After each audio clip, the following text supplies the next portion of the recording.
안녕하십니까, 꾸짜입니다. 이번 내용은 우크라이나의 나토 용병 및 소모품화입니다. 참고로 이번 내용은 우짜가 2022년 1월 오프라인에서 했던 얘기라는 걸 밝혀둡니다. 요즘 그러니까 2024년 9월 현재 21세기판 쿠바 미사일 위기가 계속 이어지고 있죠. 그런 까닭에 재활용을 한번 해봅니다. 본론으로 들어가기 앞서 구독 감사합니다. 그럼 내용 보시죠. 나토는 러시아와의 핵 대결을 갖다가 감수하기 전까지 얼마나 전진할 수 있을까요? 영상 내 지도에서 확인되듯이 만약 우크라이나와 조지아, 예전 그루지아지요, 우크라이나와 조지아까지 나토에 가입하게 된다면 카카스와 흑해 이 두 곳과 접한 6개 국가 중 러시아를 제외한 나머지 5개 국가 모두가 나토 회원국이 되게 됩니다. 관련해서 뉴욕타임즈는 2022년 1월 9일 영어로 된 부분을 갖다가 전부 다 우짜가 편의상 다 직역 의역해서 말씀드리겠습니다. 뉴욕타임즈는 지난 2022년 1월 9일 러시아가 우크라이나를 침공하면 재앙이 찾아온다 라는 제목의 오피니언 기사에서 미스터 푸틴 분을 말씀드리면, 우크라이나가 나토에 가입하게 되면 나토와 러시아가 1200마일, 우리나라 거리라면 1900km가 넘지요. 나토와 러시아가 1200마일에 걸친 국경, 즉 직접적인 접촉을 하게 되는데, 나토에서 순수하게 방어적인 목적이라고 아무리 주장해도 강대국이라면 누구도 용납하지 못할 상황이다 라고 인정한 바 있습니다. 동맹의 확대에는 항상 문제가 있습니다. 1994년 1월 나토 정상회담 당시 빌 클린턴은 나토의 확대, 그러니까 나토의 동진에 대해서 미래에 있을 대립에 대한 자기 실현적 예언을 창조할 수 있다라고 연설을 했었고요.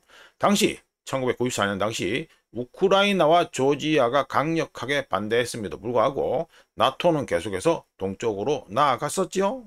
예, 그리고 2014년 루마니아 수도 부쿠레슈티에서 열릴 나토 정상회담을 앞두고 아들 부시, 정확하게는 조지 W 부시죠.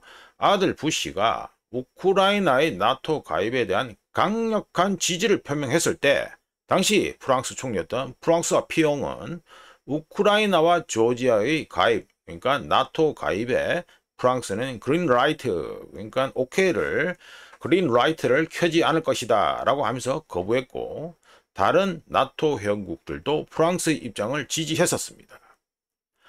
참고로 러시아를 상대로 우크라이나 또는 조지아에 나토 5조 집단 방위를 제공하는 것, 다른 말로 하면 전쟁 보장을 확대하는 건 거의 불가능하다는 것을 누구나 알고 있었고, 2024년 9월 현재도 그렇습니다.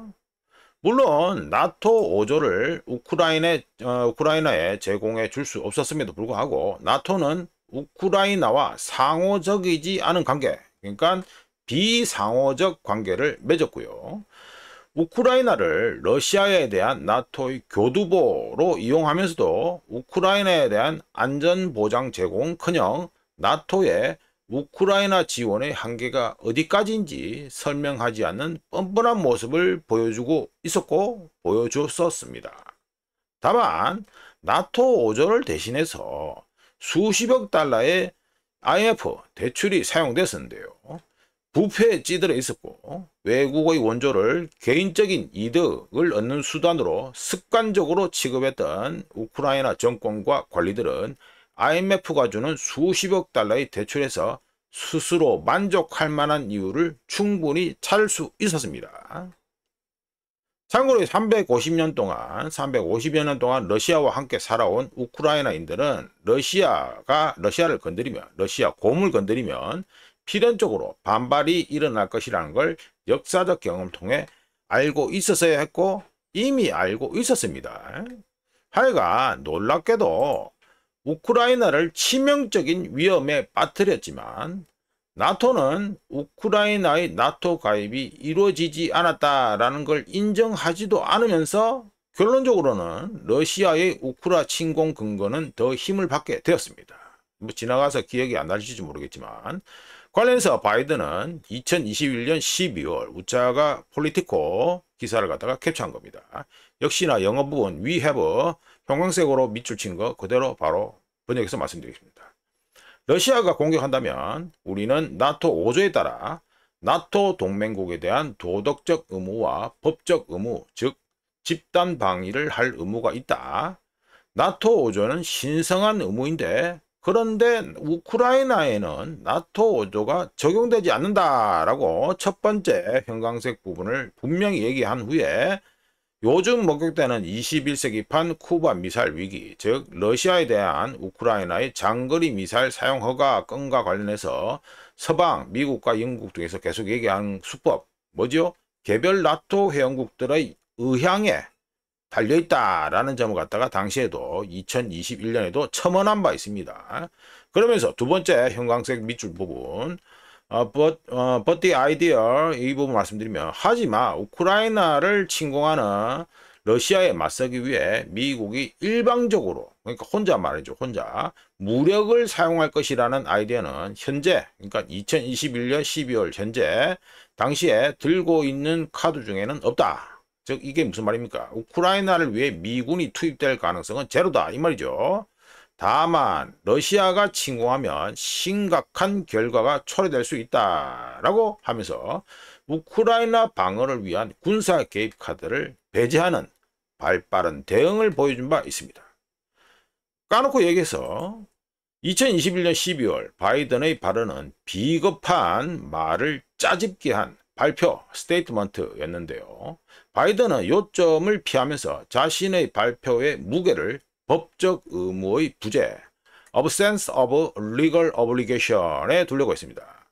하지만 문제는 법적인 것이 아니었죠. 좀 더 디테일하게 말씀드리면 문제의 핵심은 미국이 자신의 공약을 이행할 준비가 되어 있는지 여부가 아니라 행동, 액션에 대한 책임, 자신의 행동에 대한 책임을 지고 선언의 의미에 부응하는지 여부였습니다. 이게 현실 정치에서 말하는 거죠. 물론 나토 5조를 슬쩍 뺀 바이든은 상황 발생 시, 러시아의 침공 발생 시 러시아에 철저한 제재를 부과하면서 보복하겠다고 위협했으며 러시아가 철저한 제재에 경제가 절단 나든 말든 결과적으로 우크라이나를 위한 것은 하나도 없었습니다. 왜냐하면 러시아가 침공할 경우, 러시아가 우크라이나를 침공할 경우 우크라이나는 누가 봐도 단일 국가로 살아남을 가능성이 제로였으며 최악의 경우 우크라이나 정부, 지금 현재로 치면 젤렌스키 정부가 되겠죠. 우크라이나 정부는 망명생활까지 각오해야 했기 때문입니다. 참고로 2022년 1월 말 당시 우크라이나의 동맹들은 임박한 러시아의 침공의 결과에 대해서 어떠한 환상도 품지 않았으며, 그러니까 임박한 침공의 결과가 어떤 겁니까? 우크라이나가 단일 국가로 살아남을 가능성이 없다라는 결과에 대해 어떠한 환상도 품지 않았으며 키예프에 있는 자신들의 대사관들을 서둘러 비웠었습니다. 우크라이나 전이 터지고 2년이 넘어 3년을 현재 가고 있는데요. 이제는 누구나 알 수 있을 것 같은데 미국에게 있어서 러시아의 우크라이나 침공은 러시아를 처벌하기 위한 구실이었지. 우크라이나 전이 발발하기 전부터 그러니까 미국에 있어서 러시아의 우크라이나 침공은 우크라이나를 위한 것은 하나도 없었고요. 러시아를 침공하기 위한 오로지 그냥 구실이었을 뿐이었습니다. 그리고 우크라이나전이 발발하기 전부터 미국과 러시아는 사실상 신냉전, 뉴 콜드워 상태에 들어가 있었습니다. 즉 우크라이나는 미국이 쓸 수 있는 소모품, 그것도 아주 작은 동전에 불과했다는 소리가 되어집니다. 한편 러시아 관점에서 우크라이나 침공이 가지는 이점은 미국으로부터 받을 보복의 결과보다 훨씬 컸습니다. 푸틴에게 있어서 우크라이나 전은 모든 국내 문제를, 러시아 국내 문제를 한꺼번에 해결할 수 있는 기회였고 나토를 러시아 국경에서 멀리 떨어뜨려 놓을 수도 있었으며 우크라이나 동부를 독립국가로 인정함으로써 도네츠크와 루안스크 그리고 우크라이나 동부 다른 도시 주민들, 실질적으로는 러시아 동포들이죠. 이들이 지난 7년간 견뎌온 적대 행위, 누구부터의 적대 행위? 우크라이나 정부 그리고 네오나치들의 적대 행위를 종식시킬 수 있었다라고 할 수 있습니다. 우크라이나 관련해서 유명한 빅토리아 뉴란드가 예언했듯이 미국과 첨예하게 이미 다투고 있었던 노드 스트림 2 문제도 어떤 식으로든 해결될 것이 분명했었습니다. 실제로 2022년 9월 26일 노드 스트림 2가 누군가에 의해서 폭파되었듯이 말이죠.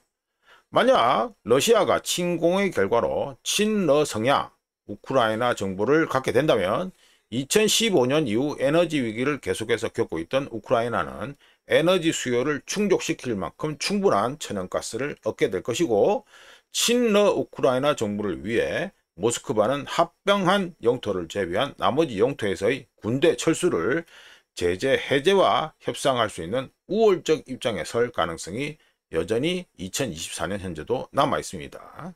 하여간 어떤 관점에서 보든 러시아에게는 우크라이나를 침공할 모든 동기, 정확하게 용어로 말씀드리면 인센티브가 있었습니다. 시간이 지난 까닭에 2014년 유로마이단, 그러니까 우크라이나 쿠데타, 그리고 러시아의 크림반도 병합 이후 계속된 우크라이나의 위기로 인해 우크라이나의 취약성이 드러났고, 어떻게 끝나든 상관없이 우크라이나가 나토에 가입할 가능성이 제로다라는 사실을 알아야 한다는 등등 우짜가 2022년 1월 당시 젤렌스키와 우크라이나에 했던 몇몇 충고가 있는데 뭐 패스하고요. 편의상 우크라이나는 너무 늦기 전에 미국과의 관계를 재평가하고 러시아와 미국이 자신의 운명을 결정하도록 내버려 두지 않았었어야 했습니다. 과거 헨리 키신저는 상당히 유명한 말이죠. 미국의 적이 되는 것은 위험하다. 하지만 미국의 친구가 되는 것은 치명적이다. 라는 유명한 말을 한 바 있습니다. 이상 우크라이나의 나토 용병 및 소모품화이겠습니다. 구독 항상 감사합니다. 그럼 또 다음에 다른 얘기로 또 찾아뵙겠습니다. 추석 연휴 마지막 날 즐겁게 보내시기 바랍니다.